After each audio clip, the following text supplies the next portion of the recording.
واصف علی واصف صاحب فرماتے ہیں کہ غم کتنا ہی سنگین ہو نیند سے پہلے تک ہوتا ہے۔ کائنات کا کوئی غم ایسا نہیں جو انسان برداشت نہ کر سکے۔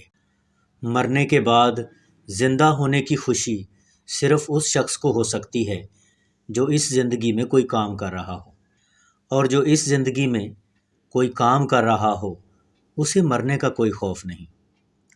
جوانی 16 سال کی عمر کا نام نہیں، یہ ایک انداز فکر کا نام ہے، ایک انداز زندگی کا نام ہے، ایک کیفیت کا نام ہے۔ یہ ہو سکتا ہے کہ ایک شخص 16 سال میں بوڑھا ہو اور ایک شخص 60 سال میں جوان ہو۔ سانس کی موت سے پہلے بہت سی موتیں ہو چکی ہوتی ہیں۔ ہم سانس کو موت سمجھتے ہیں، حالانکہ سانس کی موت تو اعلان ہے ان تمام موتوں کا جو آپ مر رہے ہیں۔ اپنے آپ کو بد نصیب کہنے کے گناہ سے بچتے رہو۔ اگر آپ نے کسی کو قبول نہیں کیا تو یہ سمجھ لیں کہ کسی نے آپ کو قبول نہیں کیا۔ جوانی کے فیصلے جوانی میں ہی بھلے لگتے ہیں۔ دنیا کے عظیم رہنما وقت کے دیے ہوئے معیار سے بلند ہوتے ہیں۔ ہر انسان دوسرے انسان کی ضرورت کا خیال رکھے تو عقائد کا تضاد ختم ہو جاتا ہے۔ بد آدمی بدی نہ کرے تب بھی بد ہے، اور نیک آدمی نیکی نہ کرے تب بھی نیک ہے۔ اگر حال محفوظ ہو جائے تو سارا مستقبل محفوظ ہو جاتا ہے۔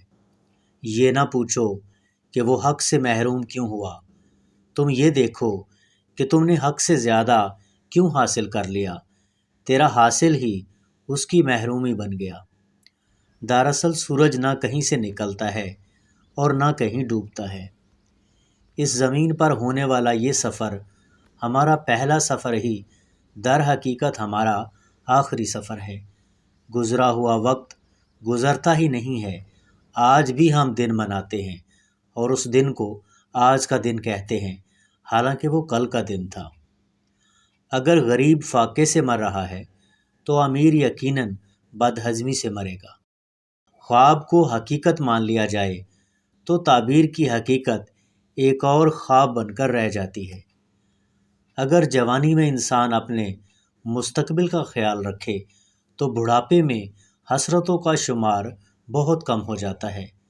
موت سے بچنے کی کوشش نے ہی انسان کو ہلاک کر دیا ہے۔ کامیاب مسکراہٹ میں بڑے آنسو پنہاں ہوتے ہیں۔ نیند تو محنت کا حق ہے، لیکن آج یہ حق دوائی کے بغیر نہیں ملتا۔ امید رحمت پر ایمان سے حاصل ہوتی ہے۔ جس کو صداقت اور نیکی کا سفر کرنے کی خواہش ہے وہ جان لے کہ یہ منظوری کا اعلان ہے۔ جس کو منظور نہیں کیا جاتا اس کو یہ شوق ہی نہیں ملتا۔ دنیا کے اندر سب سے بڑا انصاف یہ ہے کہ یہ دنیا گناہ کے متلاشی کو گناہ دیتی ہے اور فضل کے متلاشی کو فضل دیتی ہے۔ جب روح کا روح سے وصال ہوتا ہے تو آپ کو آنسو آ جاتے ہیں۔